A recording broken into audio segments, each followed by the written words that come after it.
we got a little market report. So you guys have seen like tier lists and things like that. As I was designing, I'm like, oh, this is like a tier list.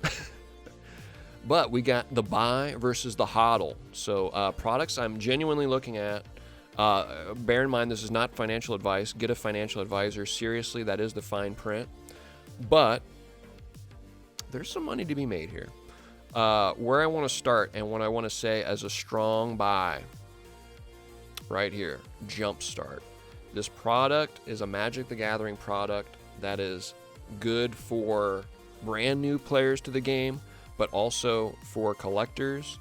There's some fantastic cards in there that have only existed in this set, brand new to the game, only exist in this set.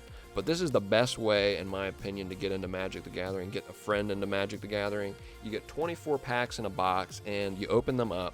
You can open and crack a box with your friend, split 12 packs down the middle or something like that. And each pack has 20 cards, including like 8 or 9 lands per pack, but like 11 or 12 cards of a theme. And each pack has a sub pack inside. So when you crack the pack, you open, there's a sub pack inside, and it'll say like Angels. And that means all the cards in that pack are angels or planes that can basically pay for the angels. And then you open a second pack, and it might be cats or goblins or something like that. And you can mix those two together, and you have now a 40-card deck. You shuffle it, and you can play your friend. Then you can split them back up afterwards and, put them in a storage box or whatnot. But you can always keep cracking more packs, mixing and matching. And over time, you can, eventually just have all of them as like have a good storage solution, I'd recommend, and sleeve them up or something. But you can mix and match and be like, okay, tonight, I want to mix my elves deck with my spooky deck. Spooky is one of the themes. So you shuffle those together and you can play against your friend. And it's always fresh and new. Each game is new and exciting because you aren't playing the same decks over and over and over again. Because there's like the Magic game nights and things like that for beginner players. But those are the same 5 decks every time. So you're eventually going to get tired of those. Jumpstart has so many combinations just from buying one box. You can mix and match these decks and make decks to your heart's content effectively. Just keep shuffling and playing real rapid fire and have really fun, engaging games of Magic the Gathering curated by really good play testers. This is just a phenomenal game if you're trying to get into Magic or interested in the game at all. Fantastic place to start. There's a lot of value in it. There's a few cards that are right around like the $60, $70, $80 mark. There's one Allosaurus Rider, I think it's like $80 still. And why I'm so strong on this as a buy right now, I promise I'm not going to talk about these other products nearly as much, but this is the one I really want to talk about, Jumpstart. I bought a bunch of it over the weekend. Bought a bunch of sealed boxes of it. It's at the best price I think you're going to get. It's at the best price it's ever been. It was around $215, $220 at a point earlier this year. Then they had a reprint, and the reprint obviously suffocated the prices. People thought it was a one and done thing. Well, they ended up doing a reprint, so it came all the way down from $220. It's all the way down right now. You can get it for about $90 to $95 on eBay. I got in at a good price point, $90 out the door on several boxes. It's not going to go much lower. If it goes much lower, 85, maybe at the lowest, maybe 80. I cannot see this going any lower than that, and it's going to appreciate again. It will grow back to where it was once it has spent some time out of print, and they aren't going to keep reprinting it. They're going to move on to Jumpstart 2, Jumpstart 3, so on and so forth. So the print run is done with Jumpstart. Technically, I think it's still technically in print, but they aren't going to produce it if it's sitting on shelves. So right now the prices are creeping down, and it's been around this point for a while, so I think it's time for that trajectory to tend upwards. Highly recommend it. We're going to crack it on stream. I've got a box here next to me.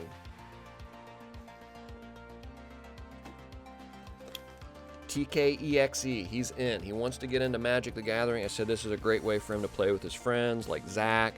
Great way to play with his son and family. Fantastic way to get into the game and a fun product. We're going to crack it on stream here and find what decks he's going to be able to build with. And we're going to see if we can find him the Allosaurus Rider or some of the other really hot cards in the set. Check it out. Back to the market report. We're going to move through these quicker though here. Another one in the buy category is going to be Zendikar Rising. I think this one has found its bottom point, and is going to start appreciating. This is one that has the fetch lands in it. We always talk about the fetch lands. It's got all of them in the product. Each collector's box, you have at least 4 shots at it, as many as 5, because there is 2 box topper masterpieces in it, and you should get about 2 more from the packs themselves. I hit a box that had 3 more in it. I pulled a Windswept Heath for fetch lands, and the ones that I didn't pull that weren't fetch lands were still pretty good. I pulled a Cavern of Souls, which is like the best in the set, and the Ancient Tomb in the foil. So it was really cool, and I think this is this is one of my favorite collector's boxes, long-term value-wise as well. I'm going to be buying more of this, so something to consider. Again, this is not financial advice. Get a financial advisor, seriously. But I like it. I like it a lot. Looking to sell Cavern of Souls. Yeah, Alex has got a couple. I've got my original playset as well from Alara Block, right? Will that be an MTGA? Jumpstart, I think, actually will be coming to MTGA if it's not already. Hodl the door. Hodl the door. Buying off Amazon, also very risky right now. Be careful. I would highly recommend Amazon for pre-orders, because they'll honor pricing if pricing depreciates and things like that. So very good. But anytime after that, it's a little risky, because you could have people returning product, and then Amazon shipping you a returned box, and the returned box you end up cracking and opening, and the packs are opened already, and the good stuff's been taken out. So be careful of Amazon. Your other marketplaces would probably be a better way to go about it. Even eBay is probably better than Amazon. I'd say way better than Amazon, actually, because you got so much buyer protection there on eBay. Zendikar Rising and MTGA. It should have been, yeah. Zendikar Rising was an MTGA. It's a little bit older now. It's about a year and a half old, probably, I think. But yeah, it should be on there. MetaZoo, we can talk about that one. I would put this down here in the HODL.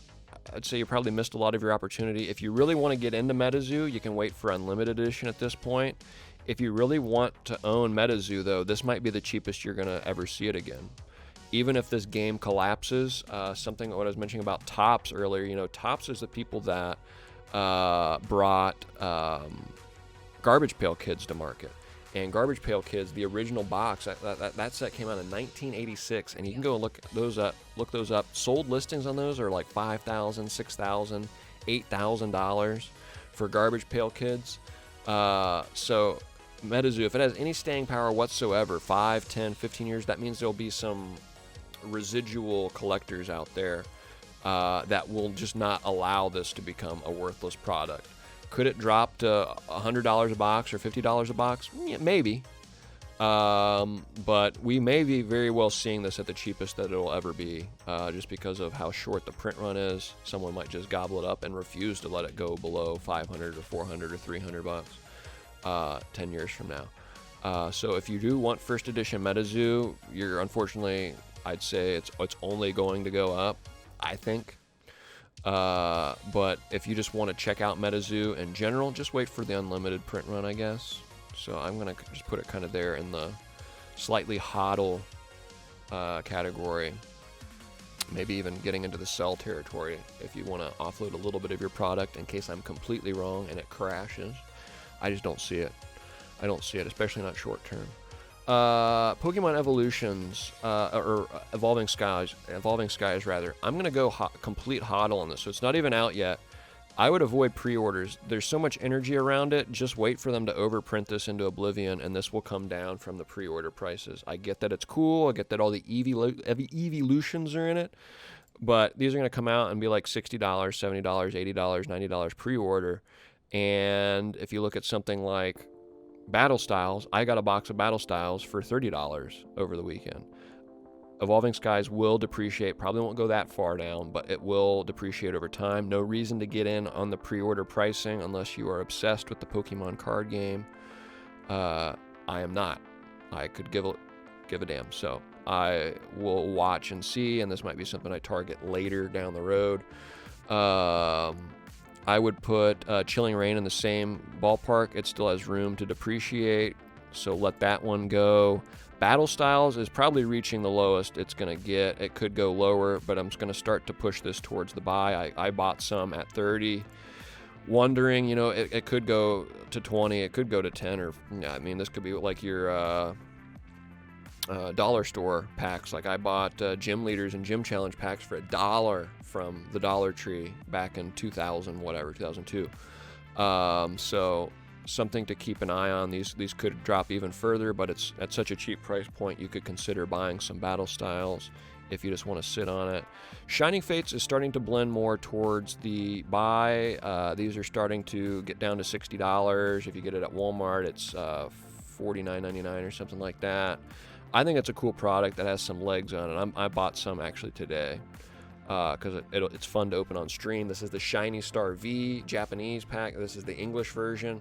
We had some good pulls in it. It has a great pull rate. You tend to get a lot of good cards out of it per Elite Trainer box. So it's a fun set, and I think it's blending into this buy area. I think it's around the lowest we may see it. It might actually drop another $5-10, but I don't see this one being like a Dollar Tree pack because I think it's going to get gobbled up before it becomes a product that just sits on shelves. So keep an eye out for it at Walmart. It'd be something I'd target if I were you.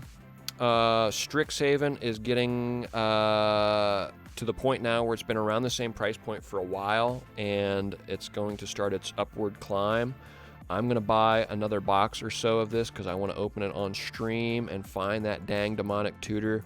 I'm going to start to say the urgency is now because it feels like this is going to be the one that will eventually start moving now. It's not going to be like an overnight thing where it's going to jump $50, but you're going to see it go up, you know, $2 a week, $3 a week until it sneaks up on you that it now is 260, 275 in a few months. So something to think about.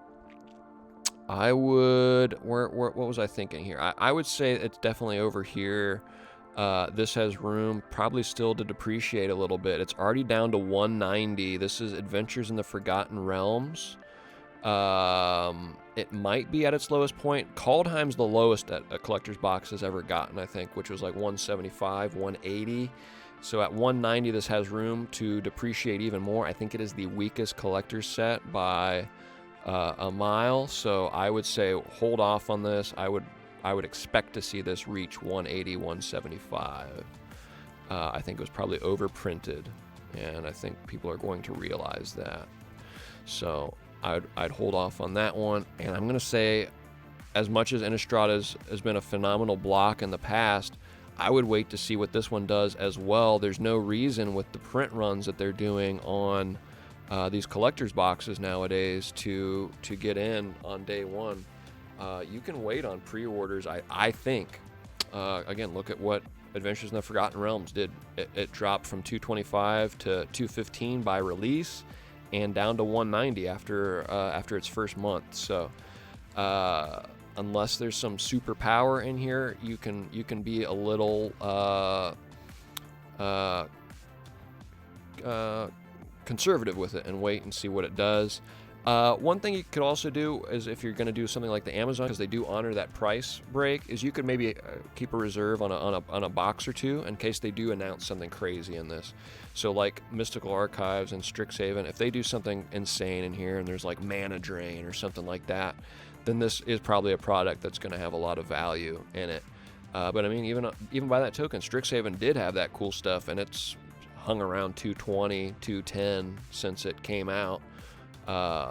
So it's tough. It's a tough one to say. I'm going to be a little conservative with it. I'm going to just reserve probably like 2 boxes of it, which is even a lot for me, I would say. If you're pretty casual, maybe just reserve 1, but I would be a little hesitant about going all in on that, because that could easily become another 180 box. So that's my little market report. There's other products out there. I'll continue to add more to it as I develop opinions on them, as I start to target different things myself. But this is something I'll consider, bringing up every now and again to talk about what's out there and what I'm doing. I've done very well with sealed product. I don't think I've taken really a loss on anything. So it's been a really good, really well performing asset class for me. So I will continue to be involved in sealed product, collectible product, and I will share my thoughts and opinions on it. Jamon loves it. Saturday Zach Live, this is good stuff. Jamon, need a demonic tutor. Obscene, you haven't got it in one yet.